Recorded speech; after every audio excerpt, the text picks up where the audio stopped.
Hola, hoy vamos a hablar sobre los ácidos nucleicos, nuestra cuarta biomolécula.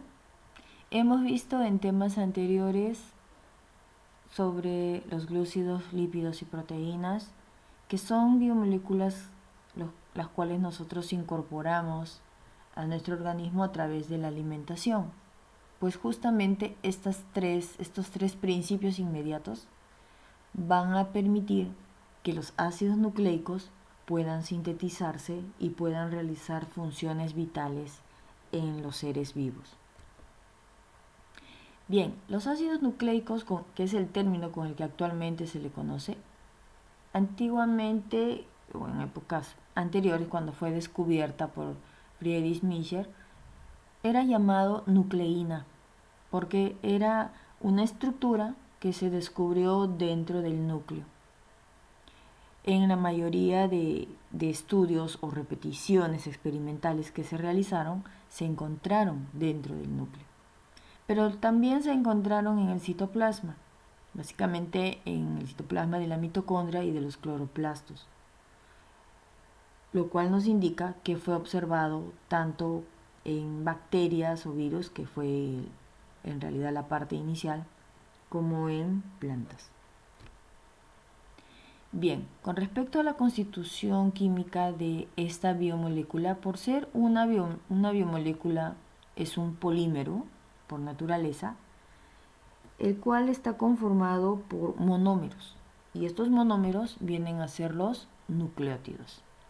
Tenemos dos tipos de ácidos nucleicos, el ADN o ácido desoxirribonucleico y el ARN o ácido ribonucleico, ambos formados por el mismo monómero, nucleótidos.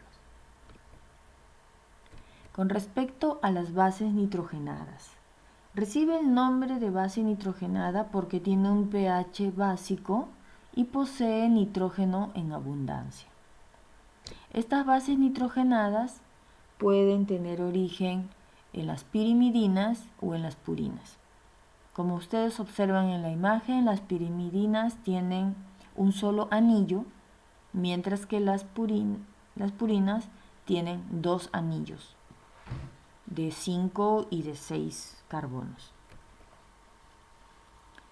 Bien, otra propiedad que tiene, aparte de tener un pH básico, es que tiene poca solubilidad en agua. Como ustedes pueden observar a la mano derecha, tenemos el nucleótido del ADN, en la cual observamos una doble hélice, y durante estos giros que hacen o rotación, las bases nitrogenadas se van a alinear y se van a complementar y van a formar un enlace llamado puente de hidrógeno que va a permitir que éstas se mantengan unidas y pueda haber un intercambio y una interpretación de información. Entonces, como se observa, la citosina se une a la guanina, mientras que la adenina se une a la timina, recordando una vez más que se trata del ADN. Las pentosas. Las pentosas o azúcares pueden ser de dos tipos, la ribosa o la desoxirribosa, cuya diferencia radica en el carbono 2. Como pueden observar, la desoxirribosa en el carbono 2 presenta solamente hidrógeno, mientras que la ribosa en el carbono 2 presenta al grupo hidroxilo. Cuando se junta la pentosa con la base nitrogenada, toma el nombre de nucleósido. ¿Por qué viene esta diferenciación en esta unión? Porque no necesariamente el grupo fosfato será 1, puede ser 2 o 3, puede ser mayor en molécula, mientras que la base nitrogenada sí será 1 y la pentosa también. Estos nucleósidos toman nombres específicos de acuerdo a la base. Si la base es la adenina, el nucleósido toma el nombre de adenosina. Si la base es la guanina, el nucleósido toma el nombre de guanosina. Si la base es la citosina, el nucleócido se llamará citidina. Si la base es el uracilo, el nucleócido tomará el nombre de uridina. Y si la base es la timina, el nucleócido se llamará timidina. El enlace que se forma entre la base nitrogenada y la pentosa se llama enlace N-glucosídico, mientras que el enlace que se forma entre el grupo fosfato y la pentosa se llama fosfoéster. Y el enlace que une a dos nucleótidos es el enlace fosfodiéster. Ese término di viene porque, tal como están observando, se une hacia arriba y hacia abajo, se une dos veces. Por eso es que toma ese nombre. Normalmente los nucleótidos nosotros los conocemos, según la teoría, como el monómero de los ácidos nucleicos. Y cuando nosotros pensamos en ácidos nucleicos, inmediatamente estamos pensando en ADN, en ARN, y sabemos que estos se encargan de almacenar la información genética. Pero no es la única función. Las otras funciones que van a cumplir los nucleótidos, sea en el NAT, en el FAT, en el NADPH2 o en el AMP cíclico, se encarga de la transferencia de electrones. Y aquí, ¿a quién podemos destacar? Al conocido ATP, el adenosín trifosfato.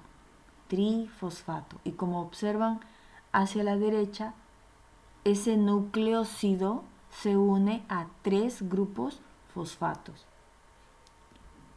Y también al AMP cíclico, que tiene una función muy importante de regular la entrada y salida de iones de la célula. Cuando hay un desequilibrio, inmediatamente el AMP cíclico entra en función.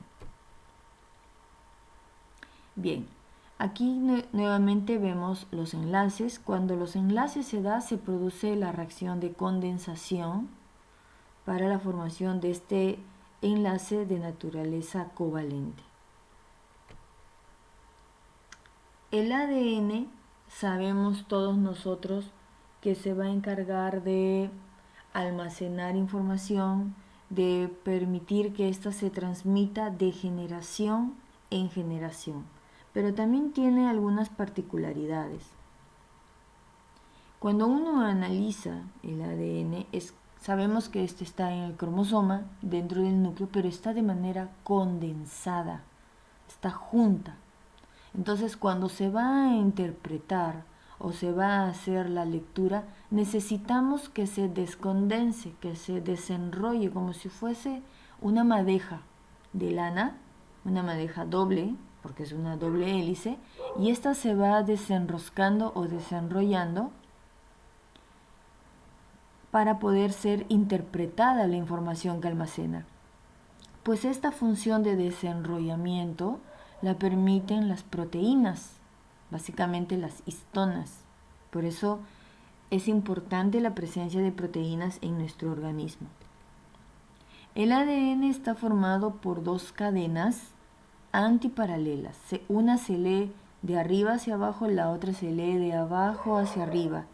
Y en ese movimiento, porque además están girando, se van a ir buscando estas bases nitrogenadas hasta acoplarse, hasta complementarse y formar estos enlaces puente de hidrógeno.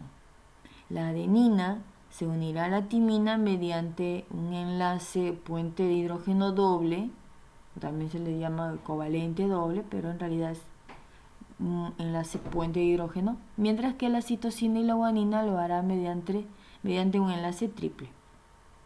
Esta estructura de doble hélice fue establecida por Jameson Watson y Francis Crick. Aquí nosotros podemos observar los sentidos, ¿no? Se hace la lectura de 5 a 3 y de 3 a 5 para el ADN. Y si ustedes observan las pentosas, también se lee en sentidos contrarios, inversos. Entonces se dice que estas dos hebras o cadenas son complementarias y además son antiparalelas. Bien, el ADN puede tener en algunos casos una sola cadena, como es el caso de los virus, pero lo más común es que sea doble, bicadena. En ambos casos puede ser lineal y circular. Cuando está en la forma de monocadena puede estar presente en bacterias, en cloroplastos, en virus, mientras que en bicadena está solamente en eucariotas. El ARN básicamente dirige la síntesis de aminoácidos, no almacena información, solo la transmite. O sea, decodifica del ADN y la transmite. Y vamos a encontrar algunas diferencias del ADN. El ARN está formado por una sola cadena de nucleótidos y aquí lo que destaca es que no estará presente la timina, sino el uracilo. Y recordemos que su azúcar es la ribosa.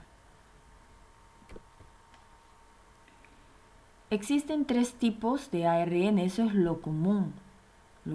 Cuando uno busca información normalmente encuentra esto, que son 3, pero en realidad son 4. Tenemos el ARN mensajero, que como ustedes pueden observar, permite la transcripción del ADN, el ARN ribosomal, que permite la obtención de los aminoácidos, y el ARN de transferencia, que ayuda a traducir el ARN mensajero durante la traducción. Pero además existe un cuarto tipo, que es el ARN nuclear o nucleolar, que es precursor del ARN ribosómico y por lo tanto también va a cumplir un papel muy importante. Algunas diferencias que podemos encontrar entre el ADN y el ARN, bueno, la imagen lo muestra de forma muy clara, pero vamos a aterrizar en algunas. El ARN está formado por una sola cadena de nucleótidos o una sola hebra, mientras que el ADN está formado por 2 hebras y, como hemos mencionado, son complementarias y antiparalelas. El ARN, el azúcar que lo conforma es la ribosa, mientras que en el ADN su azúcar es la desoxirribosa. Y recuerden que la diferencia radica en el carbono 2. El ADN tiene como base nitrogenada adenina, timina, citosina y guanina, mientras que el ARN tiene adenina, uracilo, citosina y guanina. El ADN está presente en células somáticas, o sea, todas las células del cuerpo, mientras que el ARN está presente solo en células sexuales. El ADN está formado por 46 cromosomas,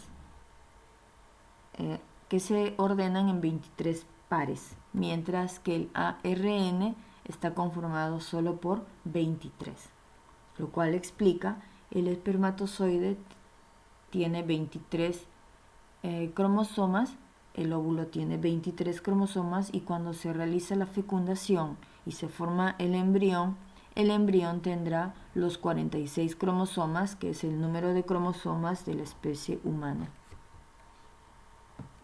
Nuevamente recordamos un poco la formación de enlaces. La base nitrogenada se une a la pentosa a través del enlace N-glucosídico, que además libera una molécula de agua. El grupo fosfato se une al azúcar pentosa mediante el enlace fosfoéster y también libera una molécula de agua. Recordemos además que cuando se junta la pentosa con la base nitrogenada toma el nombre de nucleósido. Y si se junta este nucleósido con un grupo fosfato, se llama nucleótido, o con 2 grupos fosfatos o con 3 grupos fosfatos, como ya hemos mencionado el caso del ATP. Bien, entendamos entonces que los ácidos nucleicos cumplen un rol muy importante en la célula, ya que como hemos mencionado, la información no solamente tiene que estar almacenada, sino hay que traducirla, hay que interpretarla, hay que transmitirla a nuestras células hijas, a las células que nosotros producimos. Esta información que va a ir a nuestra descendencia con nuestras características y que va a ir de generación en generación. Si hablamos de manera micro, podemos hablar pues de las células. Sabemos que todas las células tienen un tiempo de vida y estas células tendrán que generar células hijas a través del ciclo celular. Y estas células hijas deben recibir la información genética de la célula progenitora. Entonces, la presencia de los ácidos nucleicos es muy importante para que nosotros podamos mantener todas las funciones que realizamos a nivel celular y así la vida pueda continuar. Muchas gracias y hasta la próxima.